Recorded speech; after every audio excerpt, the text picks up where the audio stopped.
Hello, and welcome to Sobercast. We provide AA speaker meetings and workshops in a podcast format.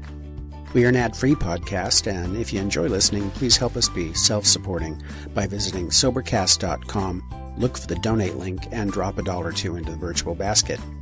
Also, if you're a member of NA or have friends that are, please tell them about our other podcast, NAPOD. NAPOD features NA speakers and workshops in the same format as Sobercast. We upload a new speaker every day, and it's easy to subscribe by searching for NAPOD, N-A-P-O-D, all one word, on any podcast player app, or go to napod.xyz if you'd like to listen online. Hope you enjoy the podcast and have a great day.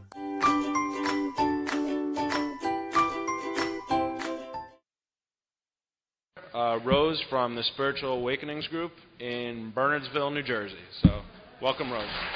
Thank you.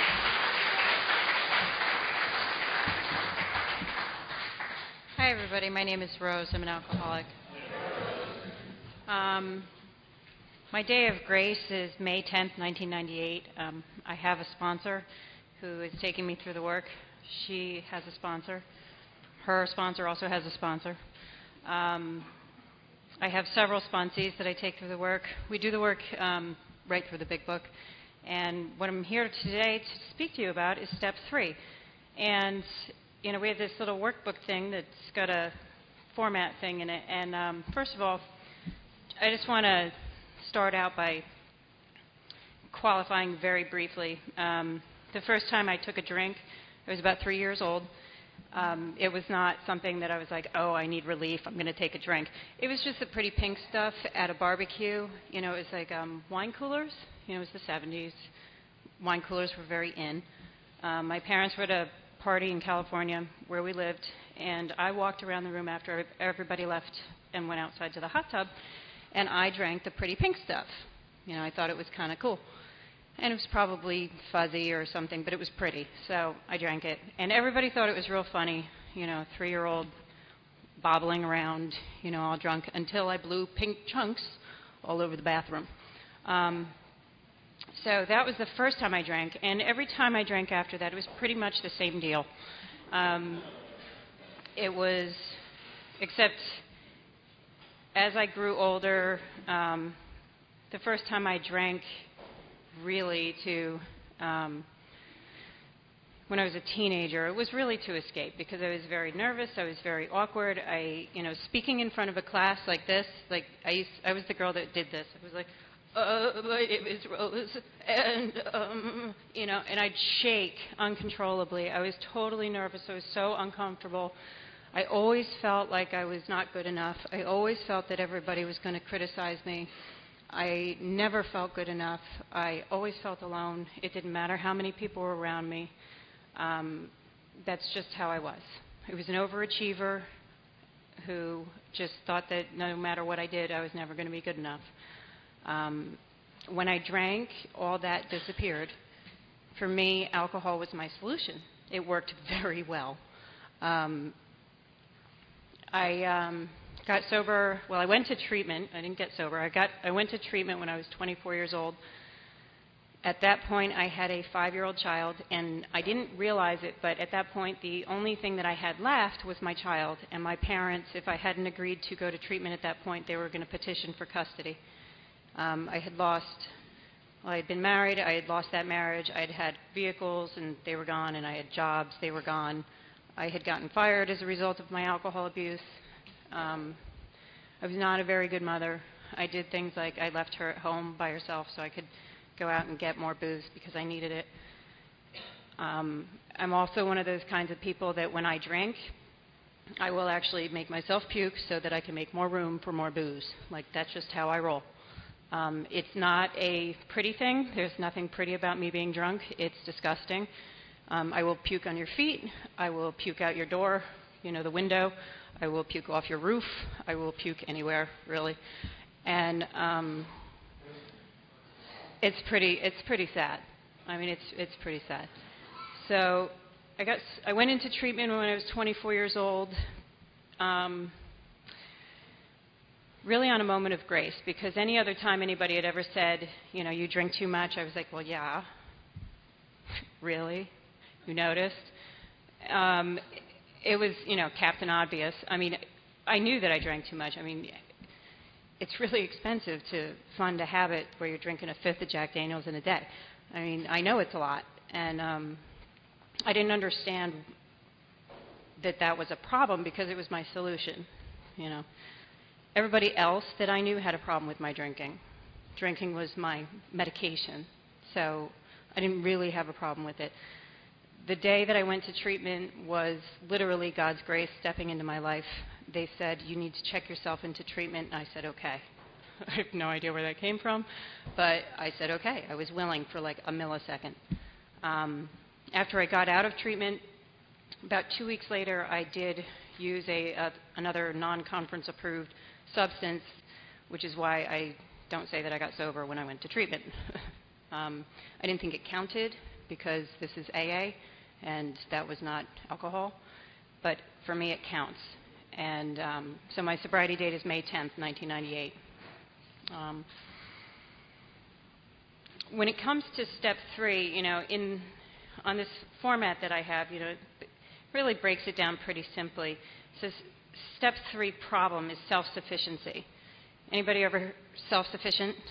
I was totally self-sufficient. I'm an independent woman, right? I was divorced by the time I was 21 or 22, something like that. And so I had to make it happen. I had to get the job. I had to pay the bills. I had to take care of my own stuff. So I made it happen. That's what I do. I'm also a control freak, which is, another term for self-sufficiency. I'm also a results-oriented person. Control freak. I really didn't have, when I first got sober, and even when I was drinking, I didn't really have too much of an issue with the outcome as long as it was the way I expected it to be. I was good with that. It didn't matter to me how I got there. I was going to do whatever I needed to do in order to get what I needed, period. And if that meant trampling over you, then I'd do it. If it meant, being your girlfriend for a little while, I'd do it. If it meant, schmoozing or BSing or brown-nosing or whatever it was, I'd do it. That's a characteristic that I carried over from young childhood. I was always teacher's pet, all that kind of stuff. I could also get away with murder. There was always an ulterior motive. It's funny because when I think about when I was drinking in high school, at one point I cut school. I used to cut school every day. I'd go out and I'd get lunch with some friends, and we'd come back and, we'd do things that we weren't supposed to do. And one time I got into a car accident coming back from school, or from lunch, not going back to school from lunch that I wasn't supposed to be out at. And I got rear-ended, got the car totaled, car was towed away, got a ride from the cop back to the high school. And I actually walked into the principal's office and talked my way out of it. Talked my way out of it. I didn't get in trouble. I had no suspension, no detention, nothing. That's the story of my life, right there. I would do stuff, because basically I would say, well, I'm a straight-A student, I'm your number 4 track runner, I work 2 jobs to pay all my bills, what else do you want from me? And that was my, that was my thing. I did everything to keep everything on the outside looking relatively okay so that everybody else would leave me alone. It's a very lonely existence. So the self-sufficiency, like people used to say to me, well, you don't have to run everything. And I was like, well, yeah, I do. I'm a single mother. Who else is going to run this ship? I didn't really understand that. And when people, in the beginning I used to go to 8 meetings a week because it was my job to get sober, according to my parents.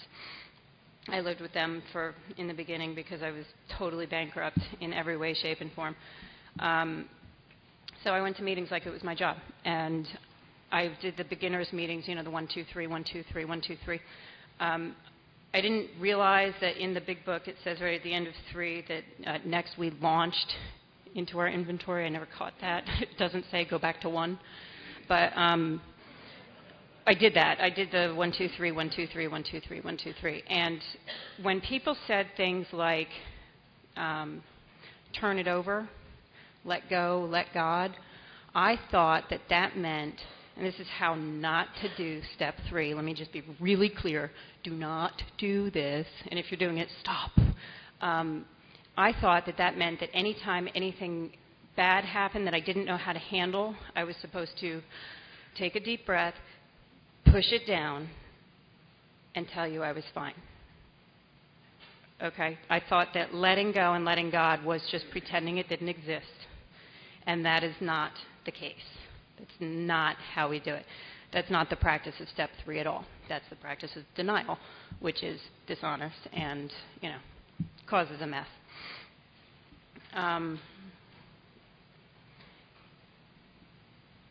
If our problem in step 3 is self-sufficiency, then the solution in step 3 is God dependence. Now, when I got here, I didn't really have a God. It didn't make a lot of sense to me. I kind of pretended that I had a clue. Okay, but if you look at the wording of step 3, it's pretty clear. It says, made a decision to turn our will and our lives over to the care of God as we understood Him. And somebody said something, I don't remember when it was, but it made a lot of sense to me. I turned my will and my life over to the care of alcohol for a decade. Every day. Just about. Everything. I turned my will and my life over to the care of alcohol on a regular basis. It wasn't that hard, and it did not take a lot of effort. It was a decision, sort of. I mean, was it a decision? I don't know.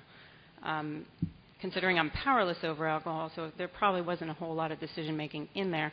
But now I'm in a place where I'm not drinking, and I can make choices.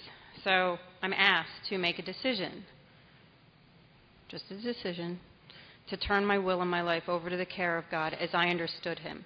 Now, I didn't really understand God, so I had a bit of an issue with that. But I could feel God when I went out into nature.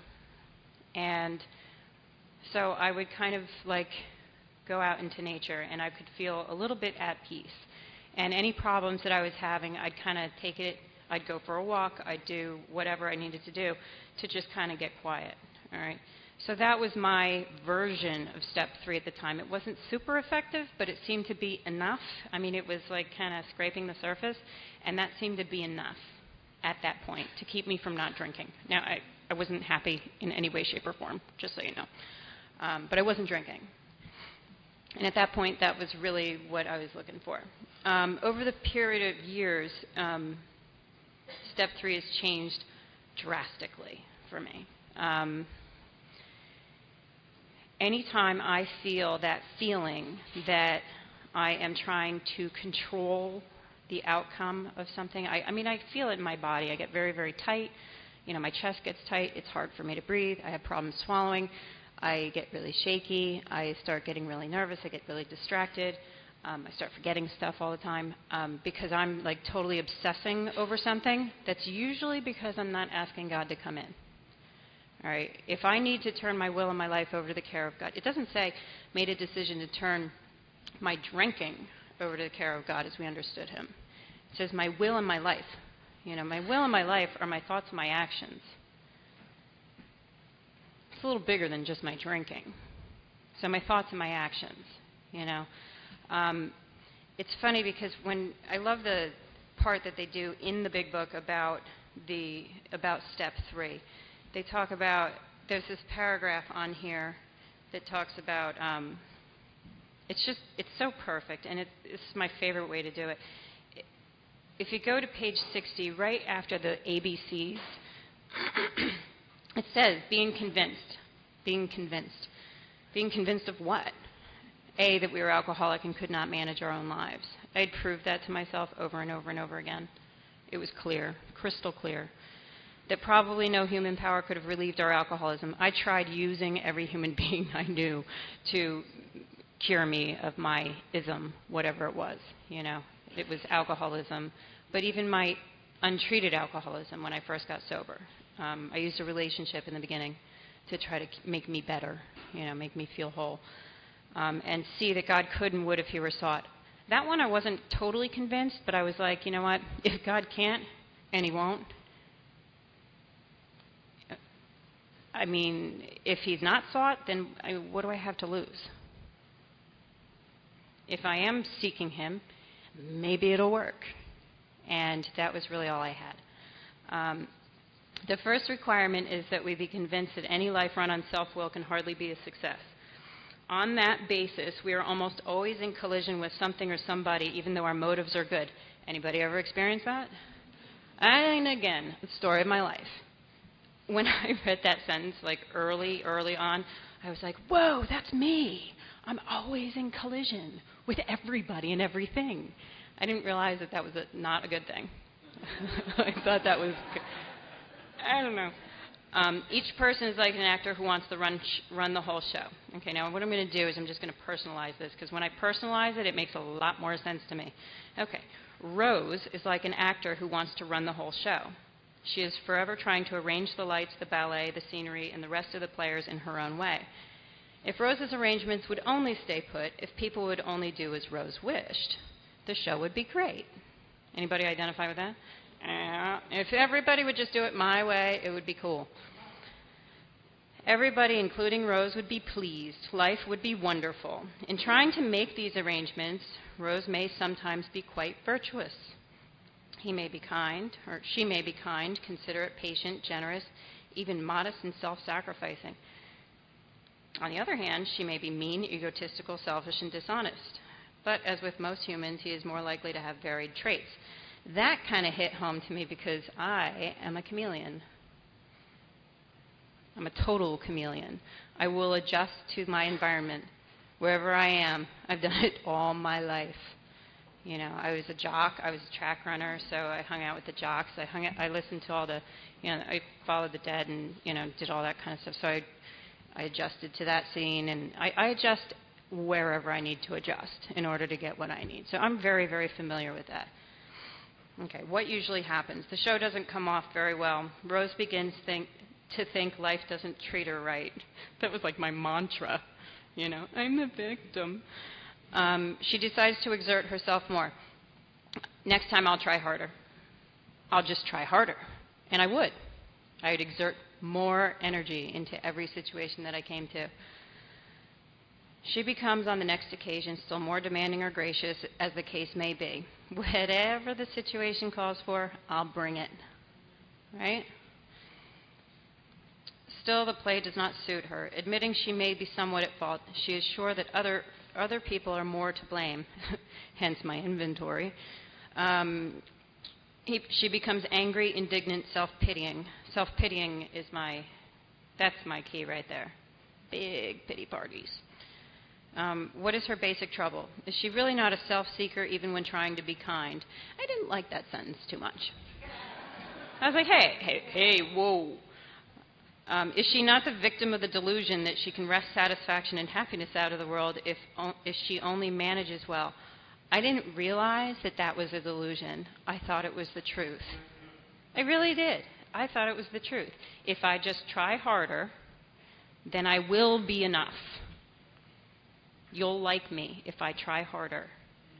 I'll be accepted if I try harder, right? Is it not evident to all the rest of the players that these are the things she wants? And if they didn't realize that, they were out. And do not her actions make each of them wish to retaliate, snatching all they can get out of the show? Absolutely.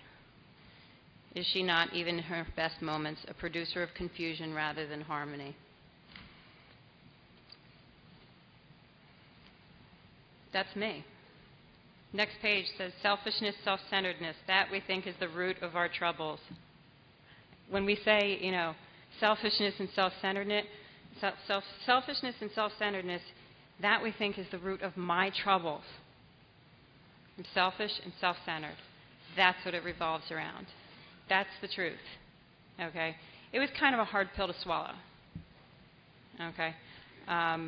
Driven by 100 forms of fear, self-delusion, self-seeking, and self-pity, we step on the toes of our fellows and they retaliate.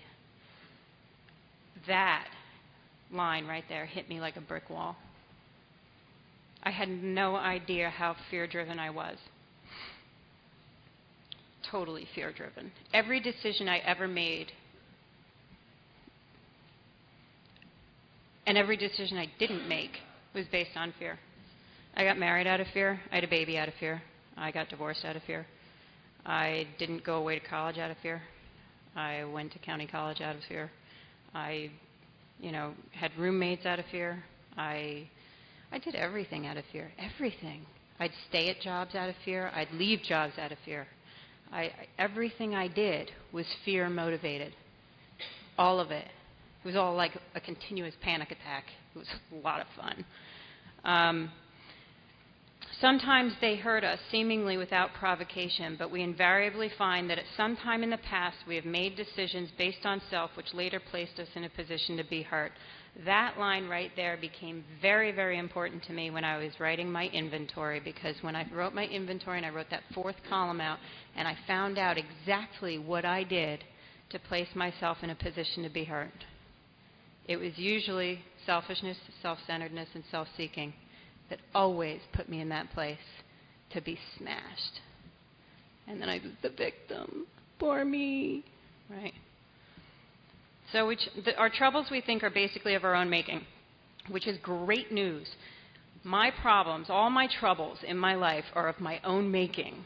Now, that was actually very, very cool for me, because if my troubles are of my own making, then my own freedom is of my own making. No?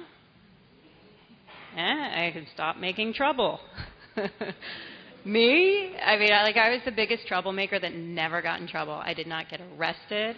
I didn't get driven home by the cops unless I asked them for a ride, like after the car accident and when my car got hooked in New York.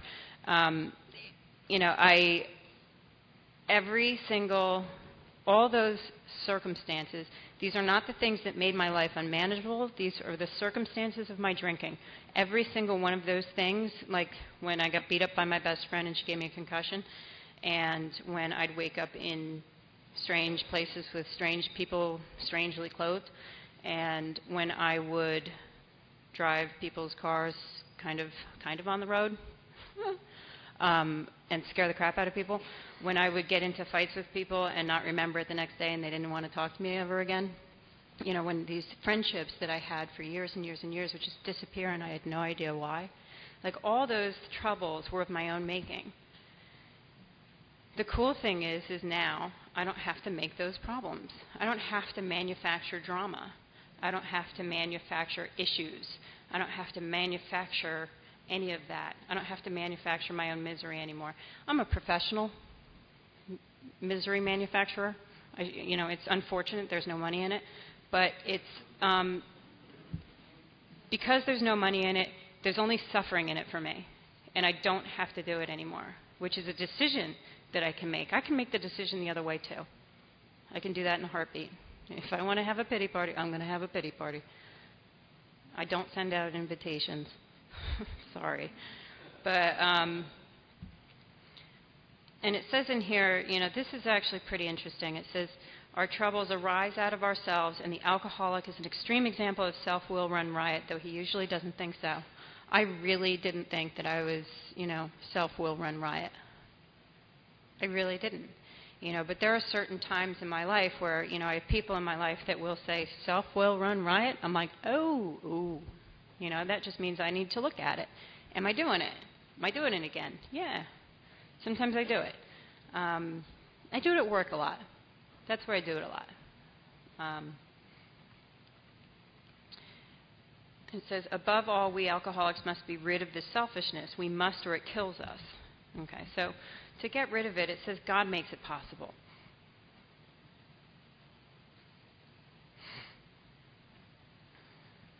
Okay. So God makes it possible. And, I was kind of on the whole God thing. And, in the past few years, well, I guess the first time I went through all the steps was when I had, right around 6 years of sobriety.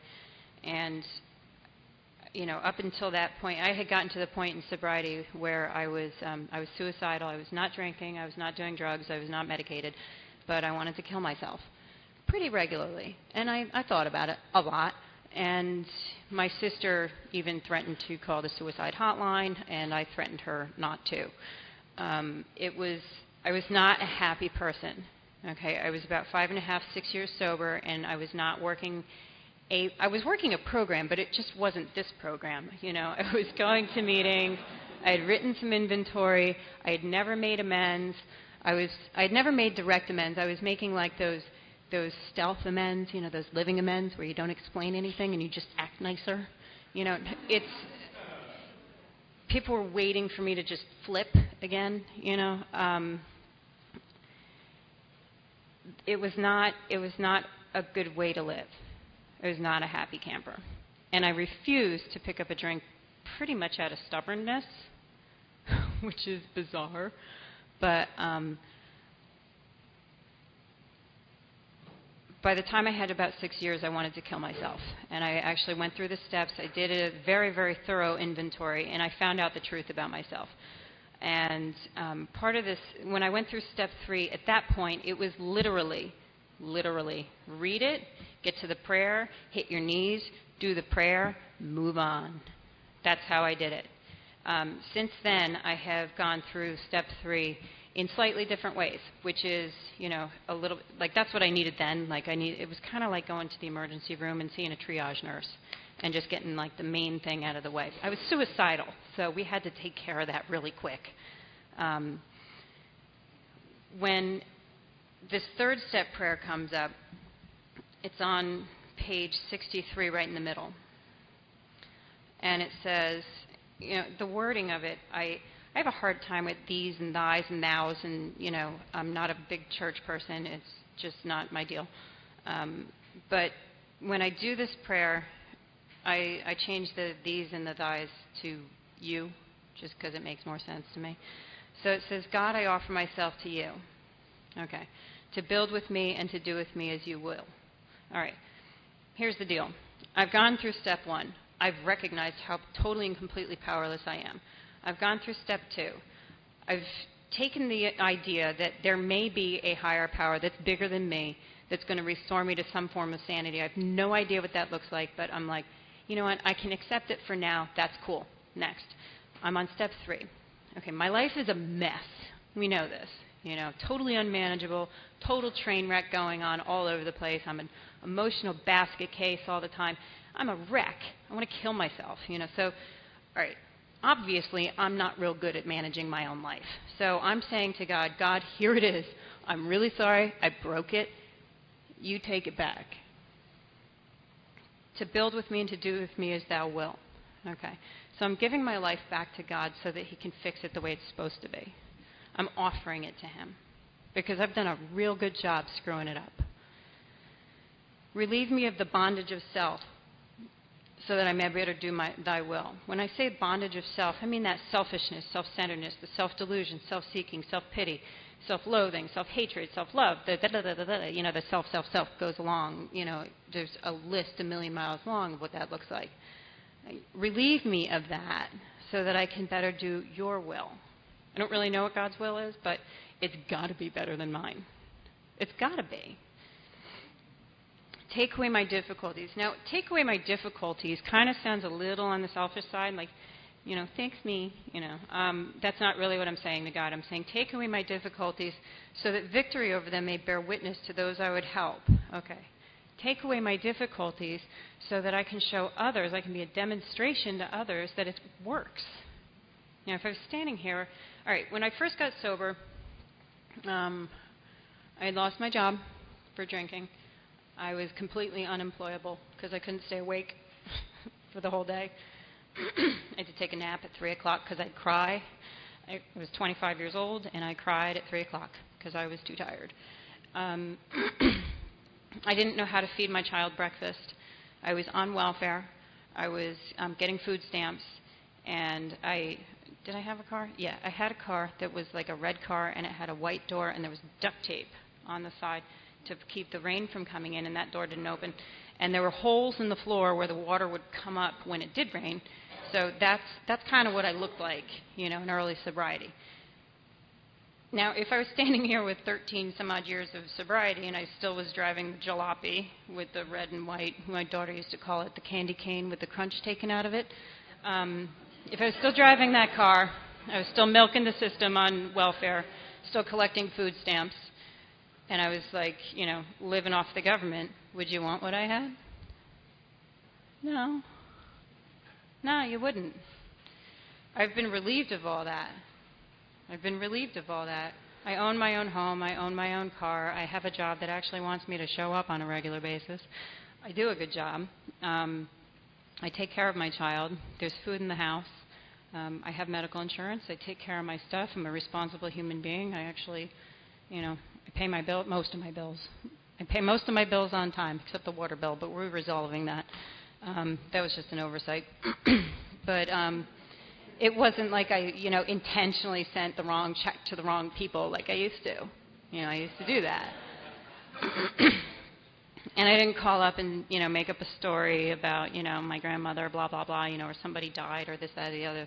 I didn't do that. I just said, I totally forgot to write the check. I'm really sorry. I'll send you a check today. I didn't do it yet, but I will when I get home. But, if I was still living on welfare and doing all those things the way I was when I first got sober, would you want what I had? No.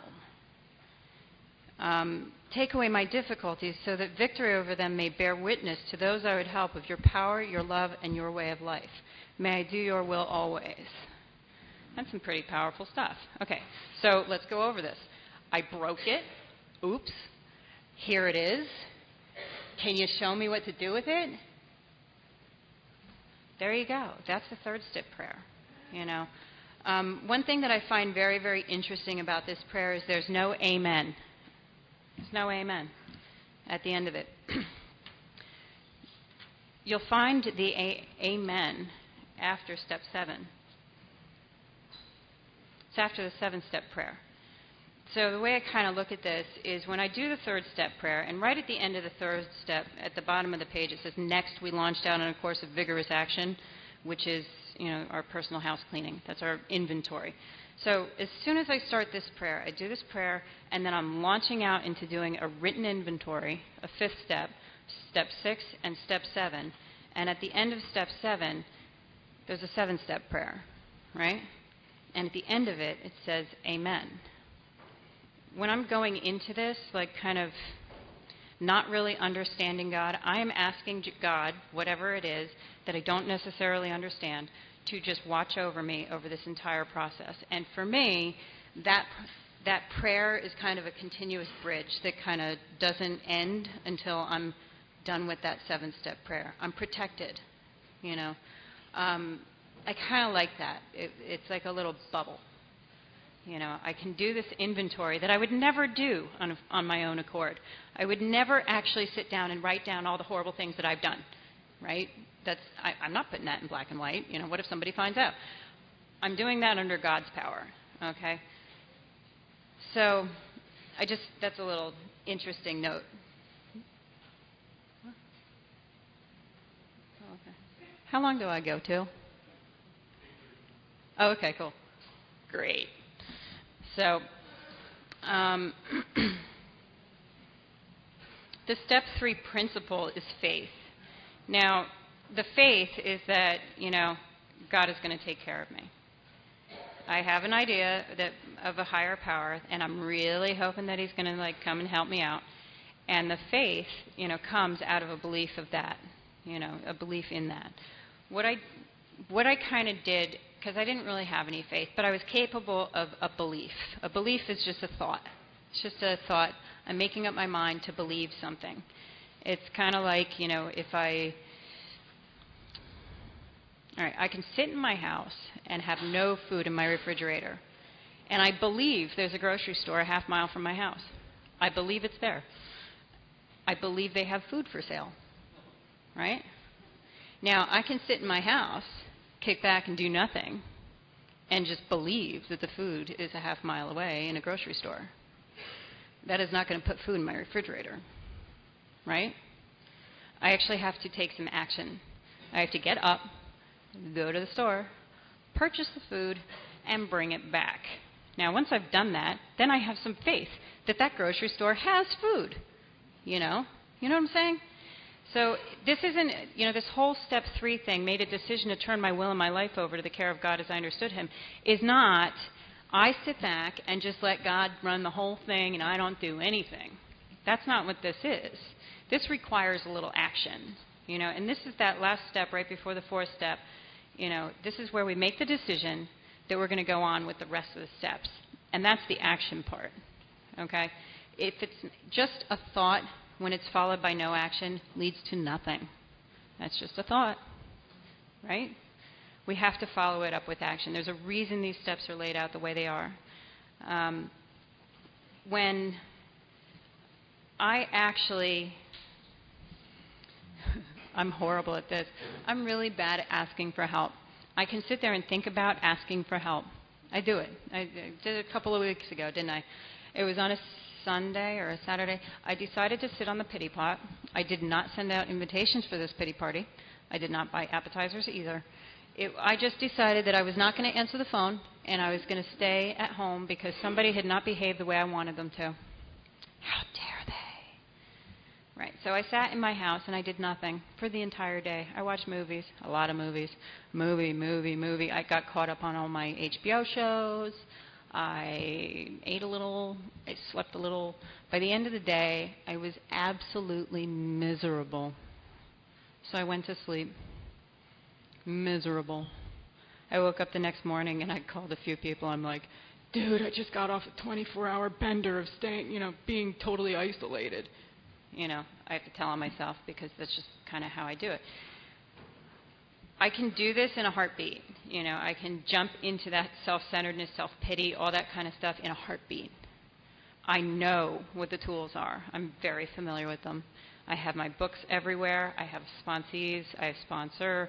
I have tons of women in my network. I mean, boatloads of them. And there are days when I just refuse to ask for help. I'll think about it. I'm like, I should really ask for help. And then I go, nah. It's because I'm wallowing. It was not a good day. I mean, somebody actually asked me, did you have fun? I was like, no, actually it was horrible. Why do I do that? I have no idea. But actually asking for help and, seeking help, that's what I'm doing with this step. It's me asking God for help. But I have to follow it up with action. I can't just sit there and sit back and wait for something to happen. It's one of those things where, this is something that I have to practice on a regular basis. I do the prayer on a regular basis. I do the prayer a lot when I'm driving. It keeps me out of other people's way. It's cool because there's some promises associated with this step. And I really like these promises. I think they're pretty cool. It says on the top of page 63, when we sincerely took such a position, all sorts of remarkable things followed.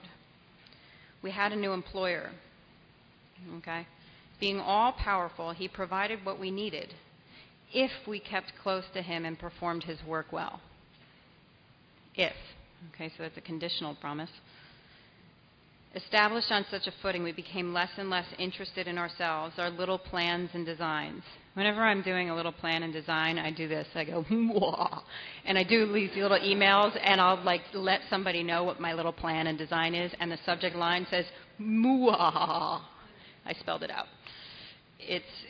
That's just to let somebody know that I'm trying to figure something out. I'm conniving again. This is what I'm going to do. As we felt new power flow in, I missed a sentence. More and more we became interested in seeing what we could contribute to life.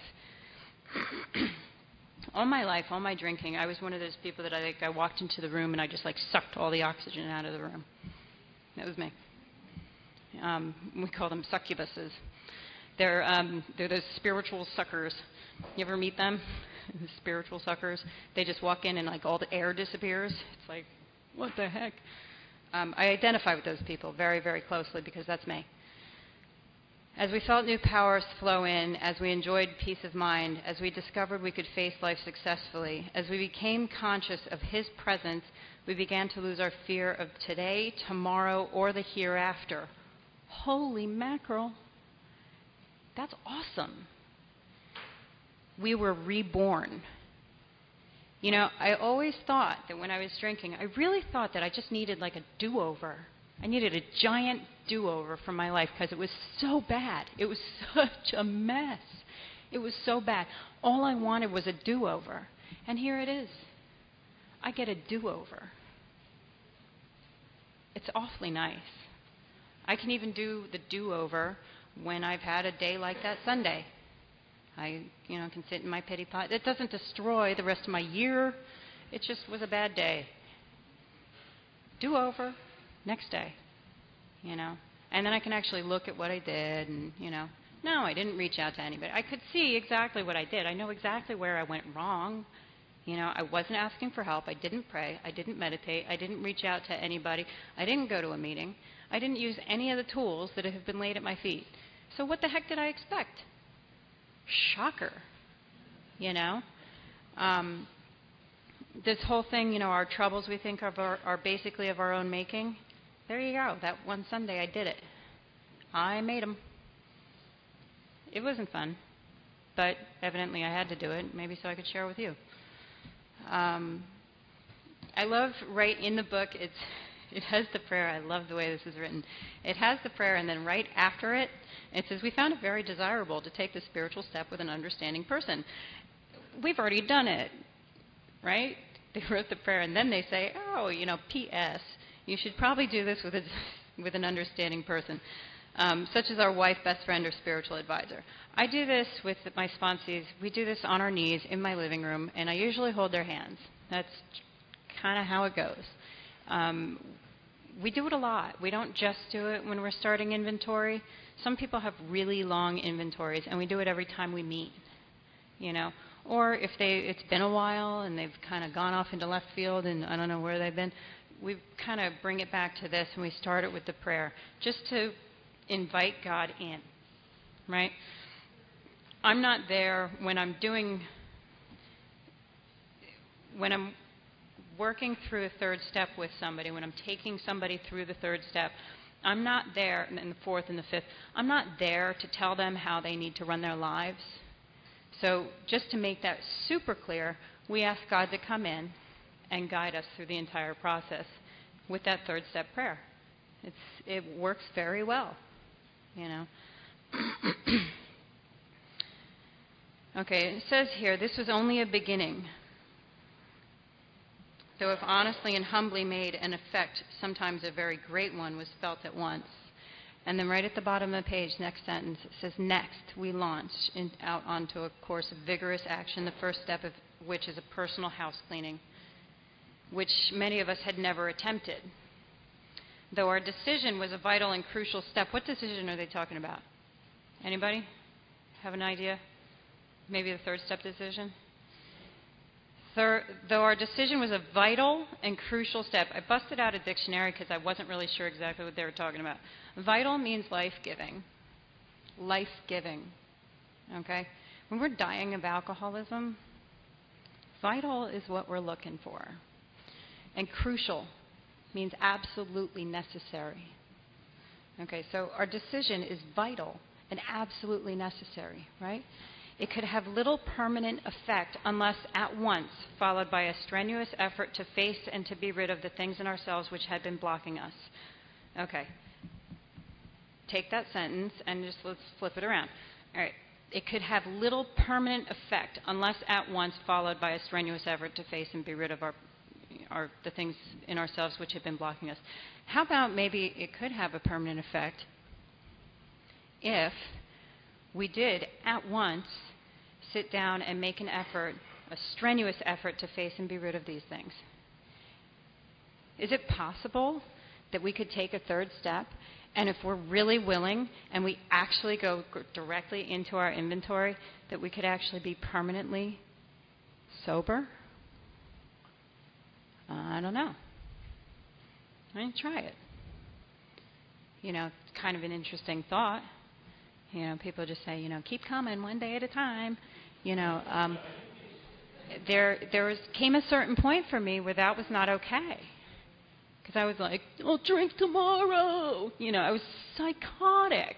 I really, at this point in my life, I know that if I continue to work these steps as they're outlined in the book, and I continue to seek God on a regular basis, and I have women in my network, a sponsor, and I have sponsees, and I'm actually doing service. I've got all three sides of the triangle going, right? We got the fellowship, the unity, the service, all that, and we got it all going on. That there's a pretty darn good chance. Actually, it says in here, it almost never fails, right? So there's a pretty good chance that I could actually be sober when I die, whether that's in 10 years or 50 years. I'd like that. I don't know about you. I'd like that. I'd like to be sober when I die. I don't want to wreak the havoc that I did. I'm not one of those, I'm kind of one of those, I know that I am an absolutely hopeless alcoholic. I destroy people. It's not a game. It is a train wreck. I am that tornado that rips through people's lives. I cause such unbelievable, horrible damage. Just ask my family. What kind of damage I cause them. Ask them. My daughter will tell you. It's shocking what I do to people. I don't ever want to go back to that. I really don't. And I know that I will go back to that if I pick up a drink. So this third step is this is key for me. It's key, I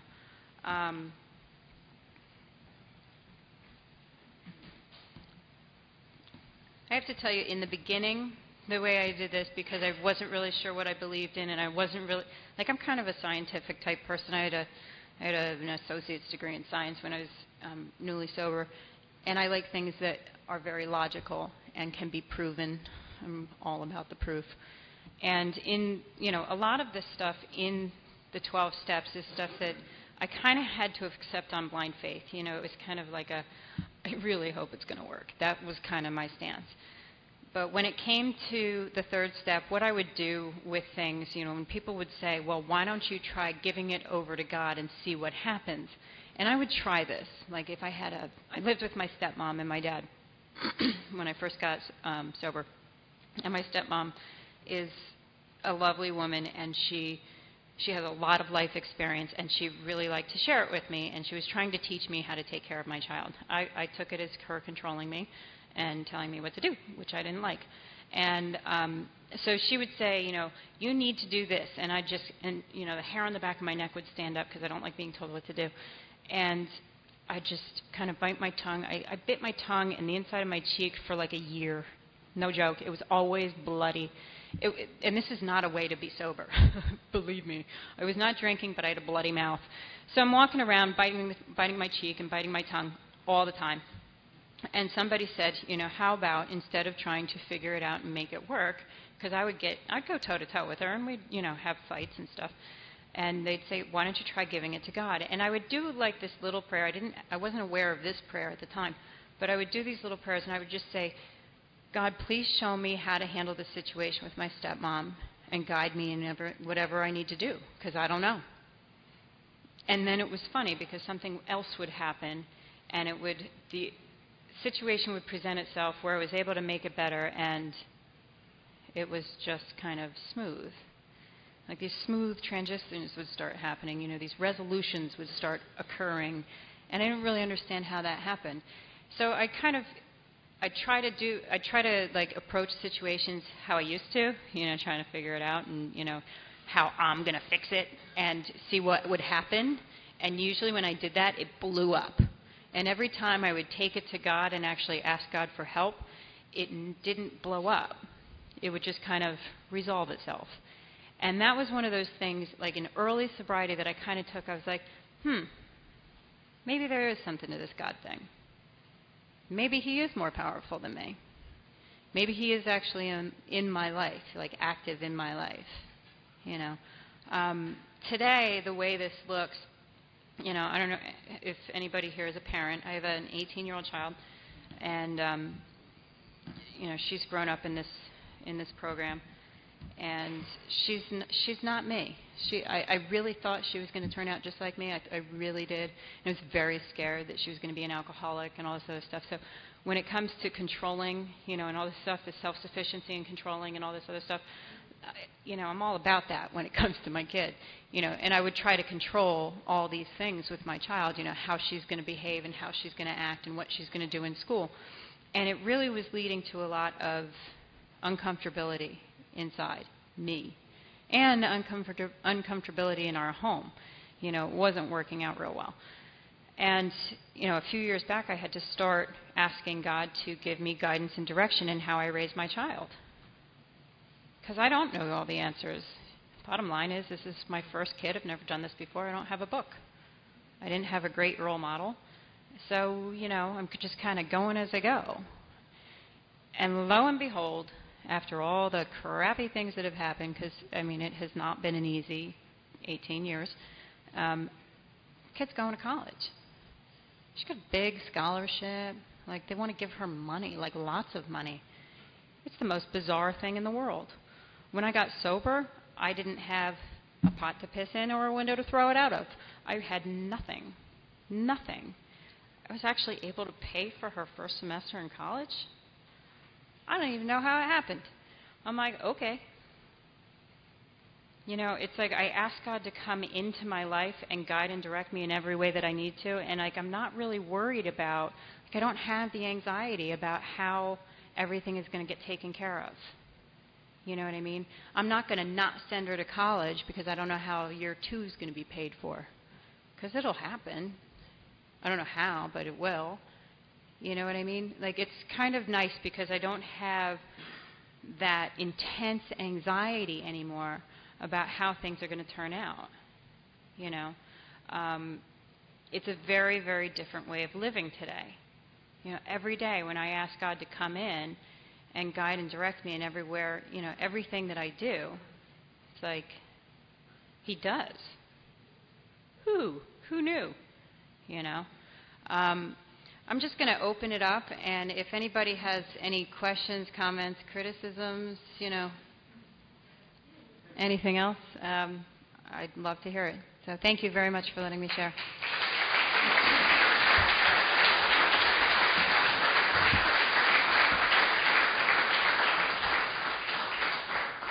We have about 5 minutes, so anybody?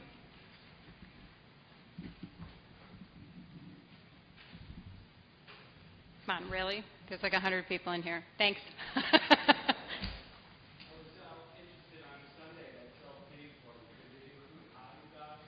No, actually, it didn't include Haagen-Dazs. It's funny. I just sit on the couch and do nothing. It's the worst. It's not even fun. These pity parties. It's terrible.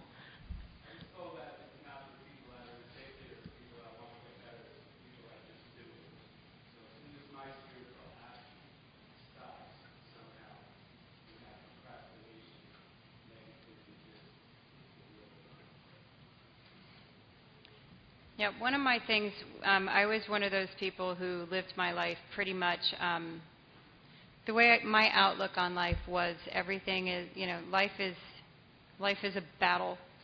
It's a struggle. And you just battle your way through it and fight till the end, and then you die. That was my view on life, really. And I had a very, very negative, not so healthy way of looking at life. Today, my perspective on life is a little different. But I attribute that to continually seeking. I'm alcoholic, so I'm always looking for more. But looking for more God has never really caused any problems. Like looking for more alcohol did. You know what I'm saying? I've never had a God blackout. I've never puked on somebody's feet as a result of too much God. It's just never happened. It's kind of cool. So, yes. Hey, Greg.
question is how do I get guidance? It takes a lot of different forms. I mean, when I invite God into my life. Okay, it's not a matter of me just doing a prayer and then like looking for the result. Like, where is it? Where is it? You know, that's just me being a control freak again. When I actually ask God to come into my life, like I ask God to show me what I'm supposed to do at work, show me what I'm supposed to do in school, show me what I'm supposed to do in my relationship, show me what I'm supposed to do as a parent. Like, actually, when I ask, I have to have my ears open and pay attention, because that guidance from God comes from a lot of different places. You know, sometimes it comes through other people. A lot of times it comes through other people. You know, it comes through my sponsor and her experience with raising kids, or other people that I know that have had similar issues in their jobs. You know what I'm saying? Like, I actually become willing to listen to other people's point of view, and I'll take other people's point of views into consideration. That's the action part of it, like actually listening to somebody else. You know, what a concept. There's other times when I do a lot of writing, like I just write, and I, just kind of free write. You know, it's a technique that the Oxford group actually use. It's a free writing kind of thing, and you just write. I've done it with my eyes closed. That's the best way to do it. It's so cool. You get a legal pad and you just start writing. You take something that you have that is disturbing you, and you take it to God, and you ask the question, and you ask for guidance, and then you just get quiet, and then you start writing and writing and writing and writing and writing and writing and writing, and then flip the page as you get to the bottom. Keep writing, keep writing, keep writing until there's nothing left. And go back through the pages, and you actually look at it, and it's funny because every time I've ever done this, there's a bunch of stuff in there that was not mine. It's just not mine. I didn't write it. It's not a conscious thought that I had. So I'm taking that as being guidance from God, And they're usually really, really simple sentences, and they're very clear, and they're almost in different handwriting. They're super clear. It's bizarre. But that's another meditation practice. I do prayer, I do meditation, I do writing, and I also have a large group of women that I'm very, very accountable to. When there's something going on, there are people that will call me on my stuff, and I can call them up and say, this is what's going on with me, and I need to tell you about it. And I'll ask them for direction. What do you think? What do you think? Have you ever experienced this? And they'll give me their feedback. But I have to be willing to listen. There was one thing I did not do when I was drinking. I didn't listen to anybody. I was like, yeah, whatever, And then I went on my merry way, and I just did things on my own. So I try not to do that anymore. So putting down the battle, the battle tools and stop fighting, that was one of the biggest things that I had to do, was stop fighting everything. So I think we're at the hour, so we have a nice way of closing.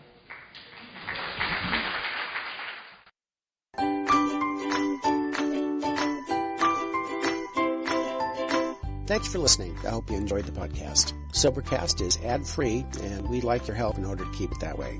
So if you'd like to help us be self-supporting by pledging $1 or $2 a month, visit sobercast.com and look for the donate links. Thank you very much.